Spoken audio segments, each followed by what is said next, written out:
Very lovely on this Friday morning. It's Friday morning at the Circle R Ranch, yo. It is. Man, oh man. You know what? What? I'm gonna keep it. You can't keep them all, Ken. Says who? Me. Says me. Says who? This is a Mr. Gomez setup here. Oh. And I got to admit that's a stunner. I don't He know does if you great guys work. have seen some of the JGs going out onto the streets, but Mr. James Gomez comes to us via Sweetwater and GC and wanted to put his sharp-ass tech skills to work. Right. And he is one of the stars of the Reverend Shop, What is Mr. his Gomez. What does his initial signature look like? It just looks like a JG. It looks like a JG. He's not putting a middle in there. Maybe he doesn't have a middle initial. Yeah, maybe that's true. Okay, am I getting it? Kind of. It's hard to see because it's silver. Yeah. But yeah, that's a J and a G smushed together. Yeah, it sure is. It's like J&G Pizza in Sylvania, Ohio. I don't know why I said that. You guys aren't from here, but some of you are.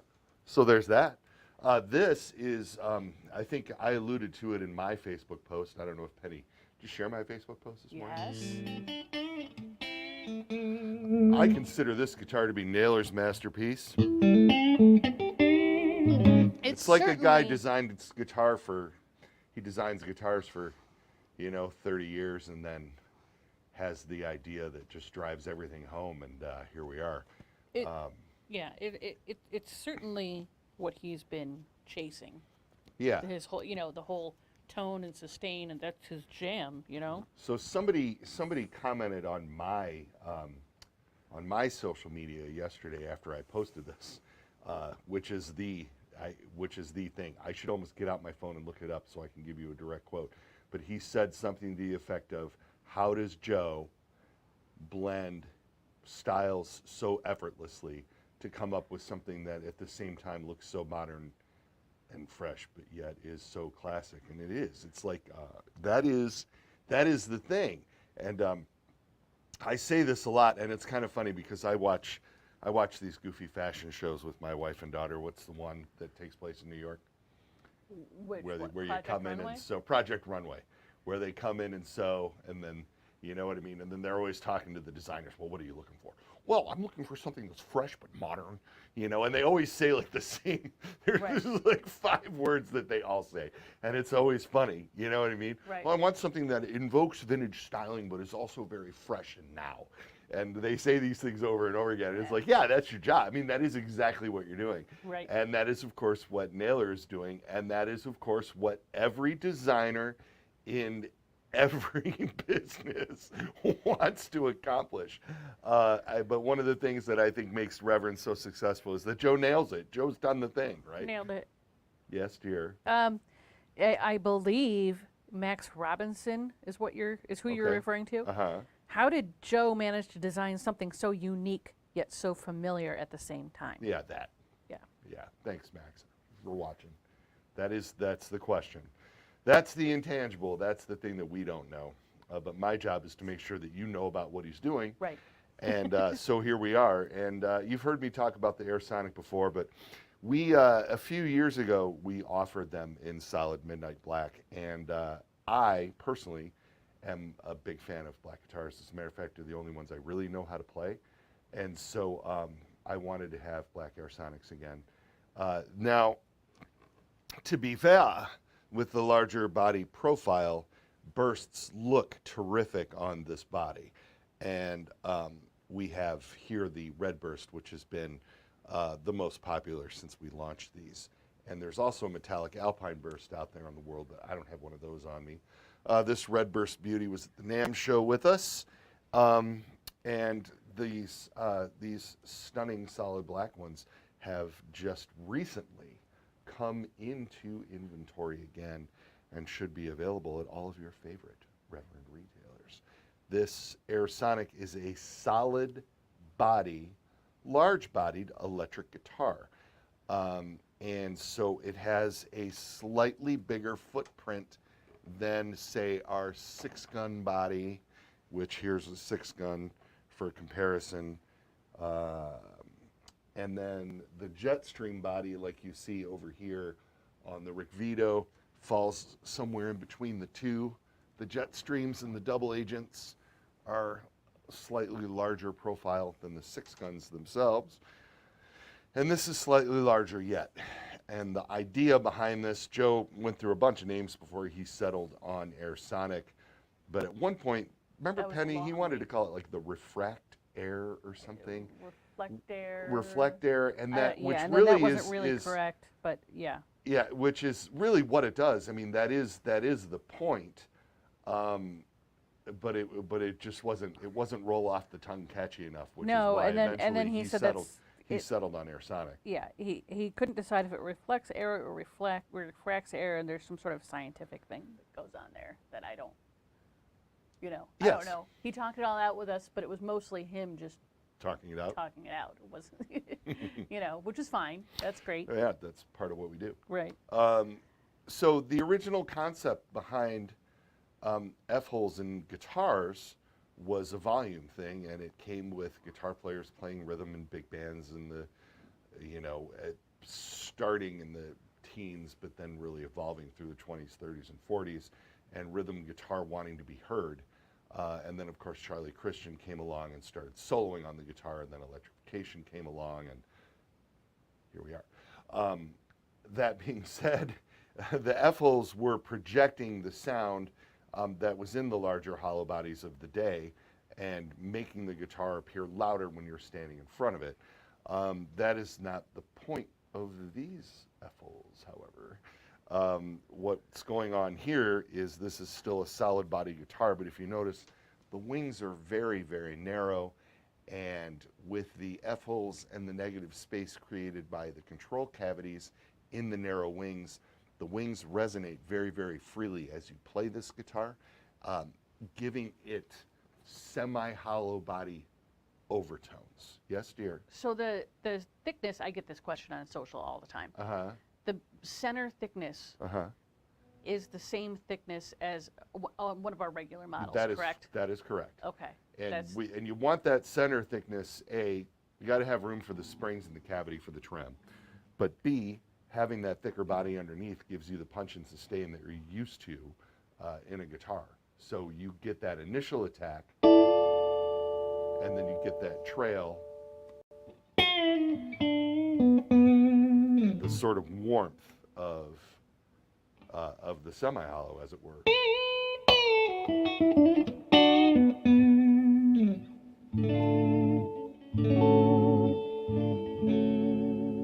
That was a real Sid Barrett move right there. Just minor to major 7. Okay. I don't know why. Stuck in my head. I'm in Sid mode, I guess. My favorite Sid Barrett chord. Nobody cares, but here it is anyway. Look, let's put this thing into full telly. Okay, so right. I'll go bridge, All and then I'll roll off the bass contour by about 1/3, so I can go.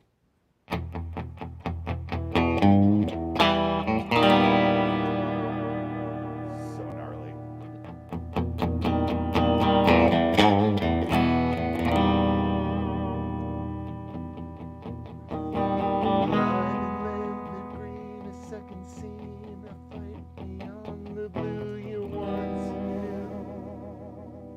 It does all those things. So you can hit the sort of T-style thing and then hit the warmth and the openness of something else. I don't know what it would be, but right within the same guitar.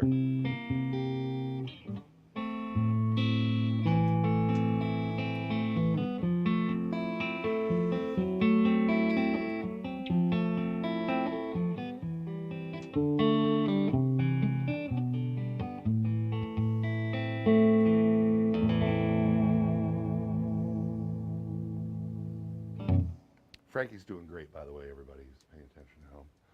I don't know, went off on a Pink Floyd kick for no reason there. Was supposed to play Polka Floyd this weekend and had to postpone the Polka Floyd shows due to health reasons with our drummer, who was doing very, very, very well. And we were very proud of him. So we'll be back. That man is built like an ox. He's built like an ox, yes. Yes, indeed. Strong and tough. Yes. Yep. Yes, indeed. So, yeah, the Airsonic is in black. Check it out. Roasted maple neck, locking tuners. These are Railhammer Nuevo 90 pickups. And is that a heavy 90 in the bridge on this? spec? I think it might be. It I is really a don't heavy know. 90 bridge and a Yeah. Nuevo 90 neck. Heavy 90 bridge is fun. That's my favorite pickup. I use it in my Matt West guitars when I play in the Traders. Sorry, LG, didn't mean to blast your ears out there. The fun thing about the heavy 90 is that you can take a guitar that sounds that pretty.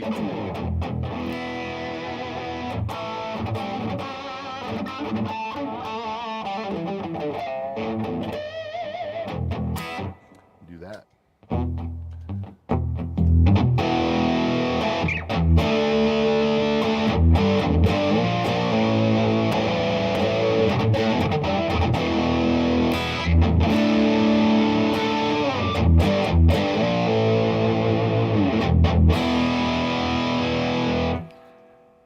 You know what what I've discovered about the Heavy 90? I spent some quality time with a Les Paul special from the '70s over the weekend, and I like the sound of the soap bars in that for sure, and just taking the noise out of the equation. I always wish that I could have a pickup that had the clarity of those soap bars, but just had more. You know what I mean? Just it's when I say more, it's not even more output, just more of what makes those pickups sound great. And I think we really address that with the Heavy 90, which is why I use it so often in the Traders. So LG is writing furiously over there. I'm just going to take some questions. Yes. Here we go. Okay. Do it. Eric Sigma, I'll find the comment for y'all. Bug-eye. Yes. Wants to know if we're going to do the tone shop treatment on that with the Rainbow Sparkle. We are not. One of the things about all of the contours and the carves and the center ridges and the F-holes and stuff and the way this is done without the binding, it does take the sparkles out. It does take the large metal flake out of the equation for us.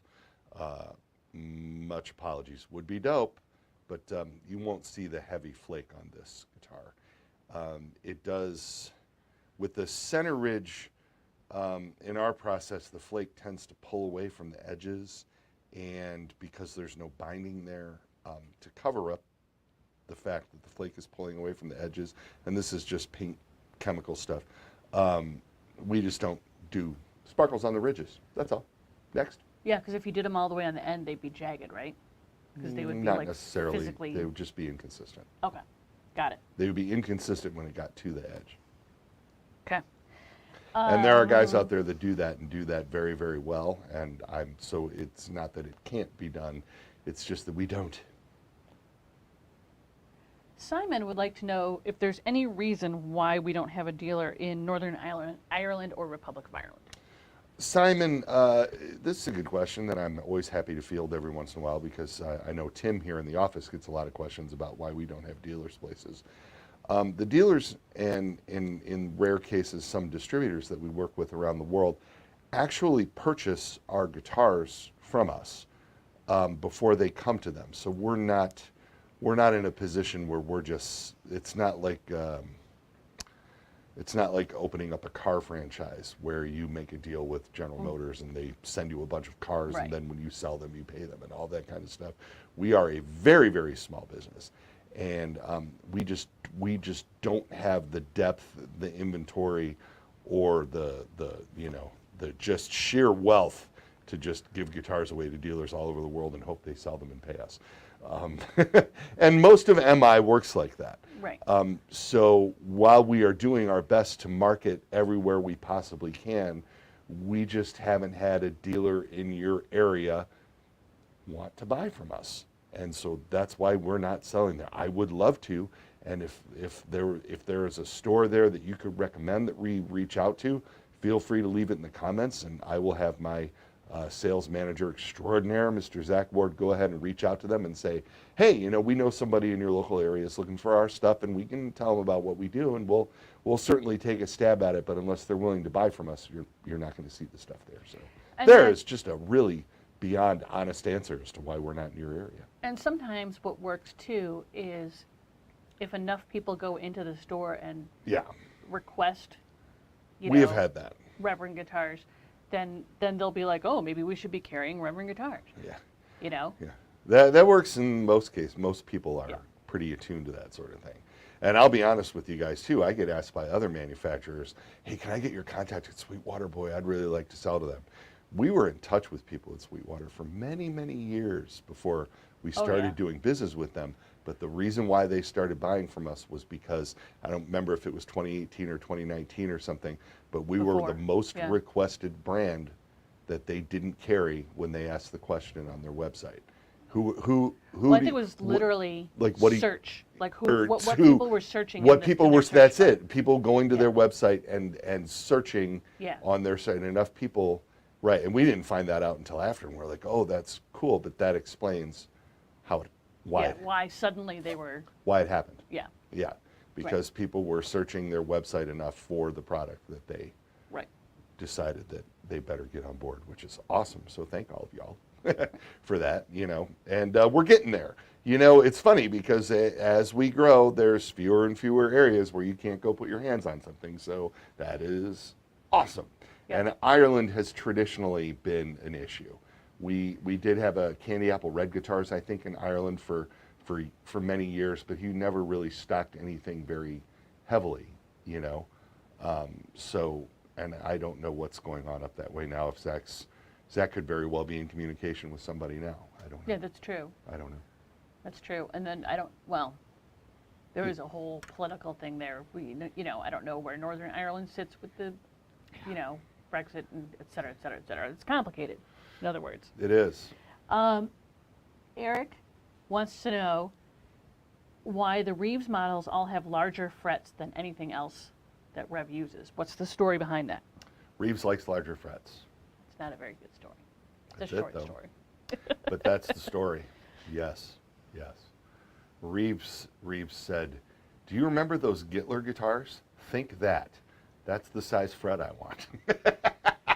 So we got RG, the biggest frets we could find.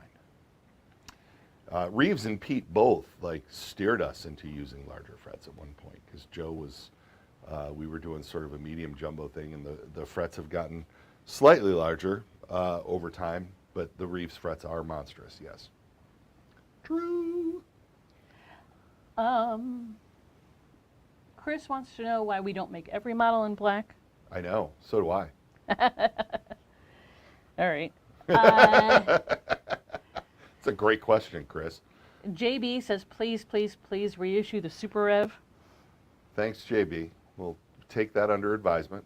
I've had a few requests. I don't know. We might have to, maybe when it gets to the 10-year anniversary of the Super Rev, we'll make some more in some different colors or something. File that away, LG. Okay. It's not a bad idea. All right. I'll give that some thought. Yeah. Scott Busey would like to know if there's any new bursts coming out in the Airsonic. He's trying to decide between the Red and the Alpine, but wants to know if there's something new coming down the pike. We don't have anything scheduled. So, apologies, but no, this is what we're rolling with for now. Although, the Airsonic line does need a refresh. Yes. And that might be on the schedule for next year. We don't have 2024 finalized yet, but as of right now, we don't have anything. What do you think of that, LG? Okay, I like that. That was a good business answer. Yeah. Can I make some more noise? Once I did that, that's just...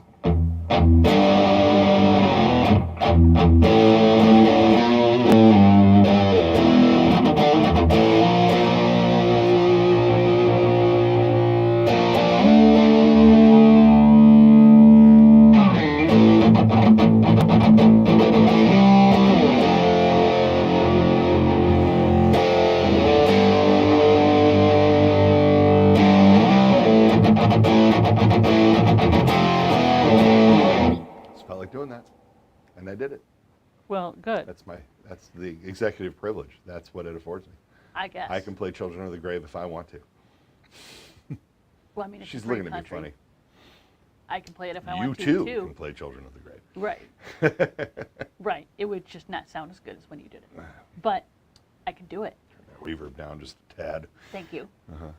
Kimberly Bought Hey, a double Kimberly. agent a few years back. Awesome, Kimberly. Thank you. What model would you recommend for hard rock players? Oh, I love the double agent for hard rock. We have a lot of guys that do a lot of really, really big distortion with double agents and a lot of emo bands and things of that nature. I mean, I'm a big fan of a humbucker in the bridge for any sort of hard rock thing because it really gives you that definition for palm muting and playing with high gain and stuff. The Heavy 90 is a great choice. What's in this guitar? Any guitar that features the Heavy 90 is going to be great. The new Billy Corgan model is obviously exceptional for hard rock because it takes distorted and high gain tones very, very well. But, you know, almost anything we do. I mean, the Charger HB, the King Bolt, the Roundhouse RA, again, all these guitars that have rail hammers in the bridge or humbuckers in the bridge will all be exceptional for hard rock. And then I don't want to leave out the number of players that we have in the emo world that use the bridge pickup P90 for everything when they're playing super distorted through Right. their Kempers and stuff, like Matt West, for Right. example. You know what I mean? I mean, his tone is heavy. You know, their music isn't always heavy, but his tone is very heavy.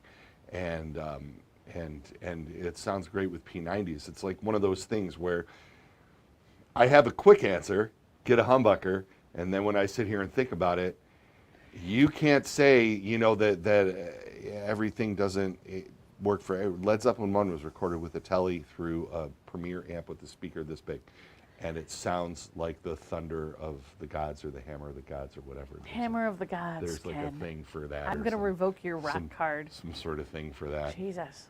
Sorry. Doesn't it depend on what kind of hard rock we're talking about? Yeah, too? there's and Like- and there's no that I get. Yeah, that's sort of my point. And I guess the answer that I'm giving is there's no rules. There's no you rules. take your thing and you make it your own, you know.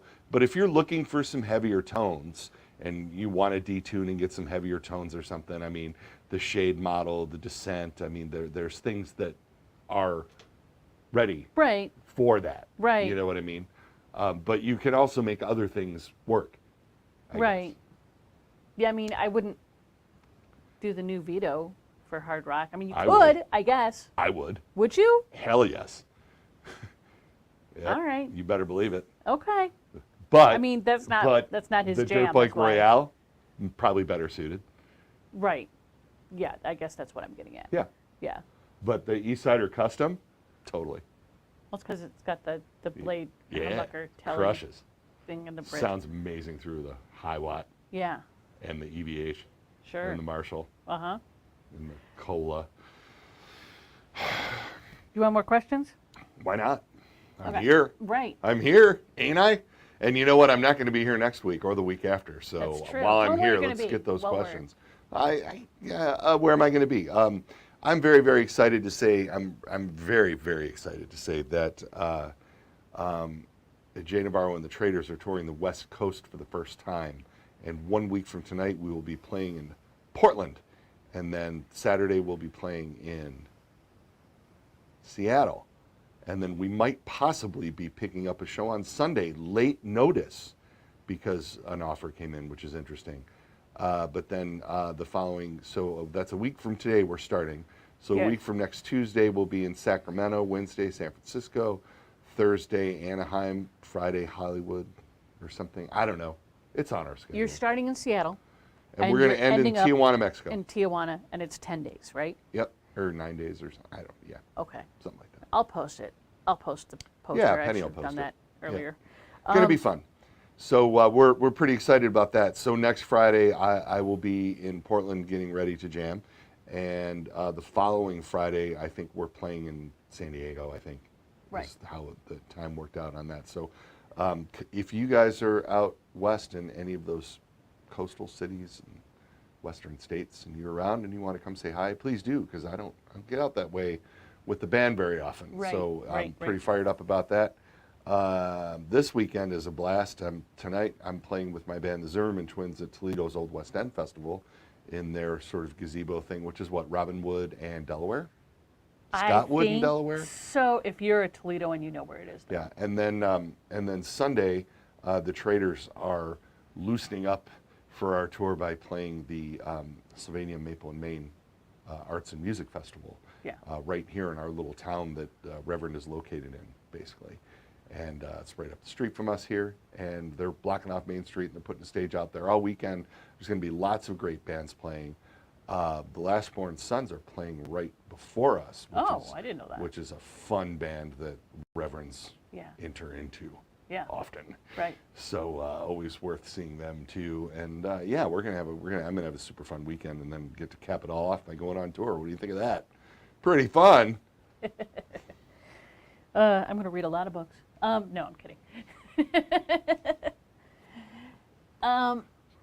Bug-Eye wants to know if he's the first one to spot the Balch Cola mod, the Rolla Cola. Maybe if I don't know if you're the first one to spot it, but you are the first one to comment on it, probably. Well, outside this room. Yeah, outside this room. Boy, they thought they were funny last week when they really did that. did. Yeah, they really did. So, thanks for pointing it out. Yeah, I'm sure they're watching, and I'm Yeah. sure they're delighted that you noticed. Ryan wants to know, is the Airsonic hardtail coming back, and how about an Airsonic bass? I like all these questions. Yes. I never know with the Airsonic hardtail, maybe. It should. That would be noted. Thanks for asking. The Airsonic bass morphed into the Brad Hauser Fat Fish, which is a traditional semi-hollow, but the similarities would be uncanny, and some of the tones that you can get out of it would be very similar. So we haven't really approached an Airsonic bass yet, but never say never. These things are swimming around up there for sure. Right. And a lot of the things physically that make this body work on a guitar would also work on a bass very, very well. So, yeah, maybe. Sometimes, just for complete transparency, sometimes what happens is that Ken and I are just going along, doing businessy things, and then Naylor's like, I got something to show you. And then he's like, Yeah. and he's got all these new ideas and new things, and, He does out do of that. left field and wild, and it's fun. She speaks the truth. It's true.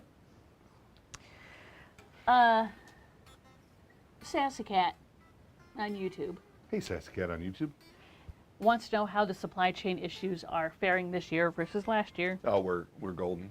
Yeah, Much better. Much better. There's been, there's always struggles. You know what I mean? In any kind of business, there's always little things. But as far as one of the main issues was just moving product around the globe, not just getting it here, but getting it picked up from here to go to other countries Right. and things like that. And most of those issues have smoothed themselves out fairly well. So yeah, we're in pretty good shape. Right. Yep. Right. We have some inventory, which is fun. Right. Haven't had inventory in a number of years. We have Right. some inventory, so Yeah, it's kind of fun to have things to sell when people call up and want to buy them. absolutely. And not be like, what are we going to do now? Right. Yeah, Right. right. Nick wants to know if there's any more new guitars or colors, new models or new colors I coming out can't this tell year. you that. Don't take all the fun out of us dropping stuff on you guys. I can't spill all the beans all the time. I'm going to say yes. You're a but- bean spiller. Yes, there are, but I'm not going to tell you what at the moment. I'm going to make you wait. Raphael, Raphael. I'm going to read this to you because I'm not quite sure what Okay, he's getting go at. ahead. Fire away. Any plans for putting an off tremolo bridge on a Reverend? Seems like a great coupling. Off tremolo. Yeah, I'm not sure what that means. I was hoping you would know. I'm not sure. Okay. I'm sorry. Sorry, Raphael. We're pretty happy with the Wilkinson stuff that we're doing. Yes. There's so many things coming along out there, and there's a lot of really cool aftermarket things coming along. And yes, Offset. offset tremolo. Yes. No plans. No immediate plans. No. Yes. He got. I think his No phone worries. auto corrected him. Yeah. Yeah. Huh. Yeah. He said like the Jaguar Jazzmaster thing, which is Yeah. cool, but that's just.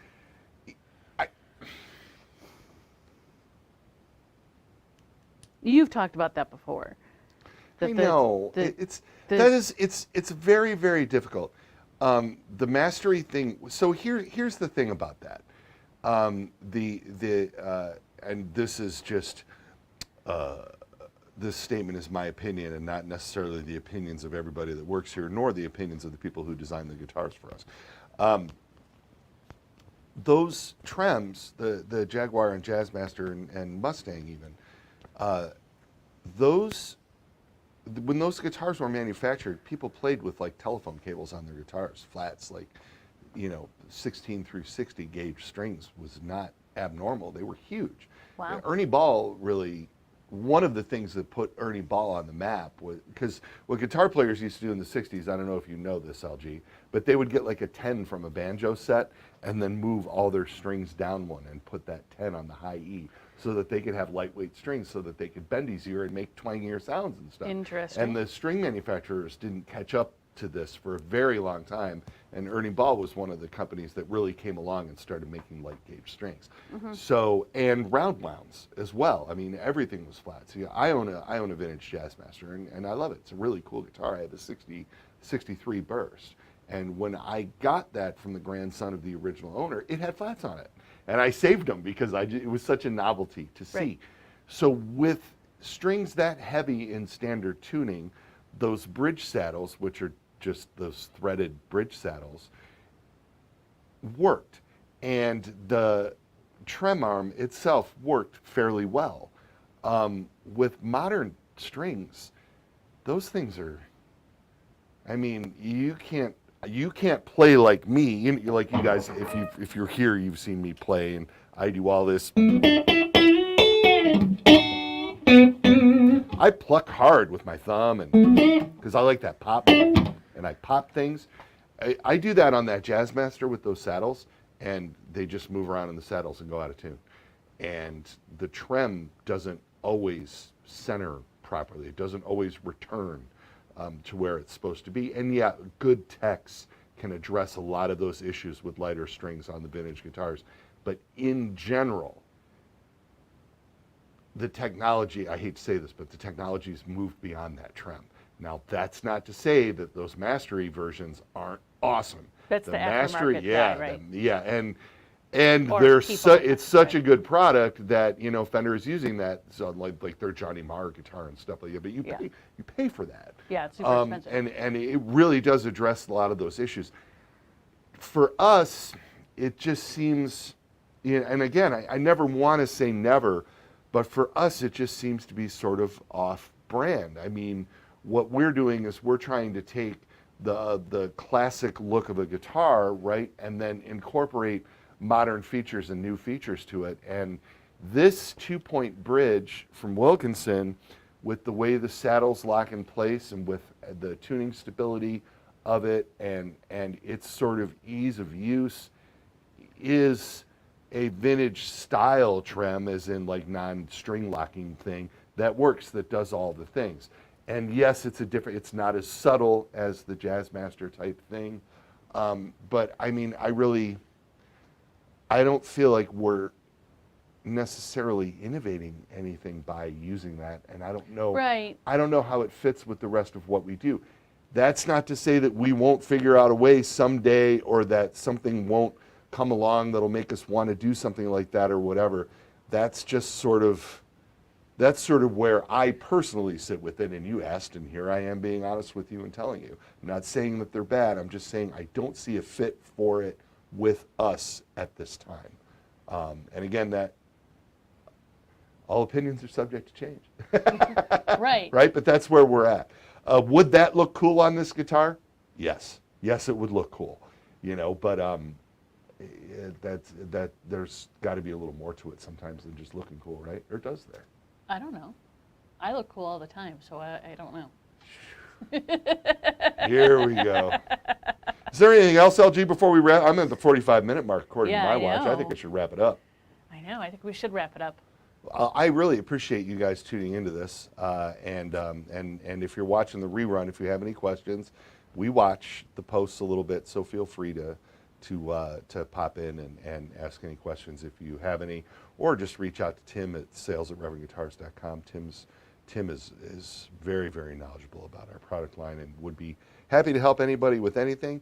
If you're in the Toledo area and you're watching me, you can see me tonight at the Old West End, or see me Sunday afternoon at 3 o'clock with Jay Navarro and the Traders in downtown Sylvania. And if you are on the West Coast, Penny will post the tour stuff on the Reverend site at some point, but you can also just look up Jay Navarro and the Traders on Facebook or Instagram or whatever and see everywhere we're going to be and when. Steve Amaral, I'm looking forward to shaking your hand and having a beer with you next Tuesday in Sacramento.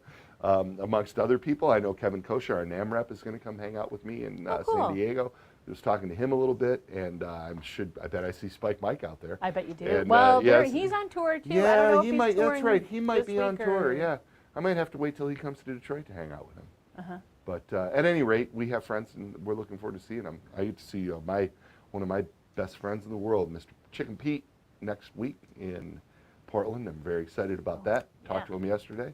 And thanks, everybody. Thanks for tuning in. And I will catch you live. And then, if not, I will see you back here in a few weeks. Take care, everyone. Well, there's that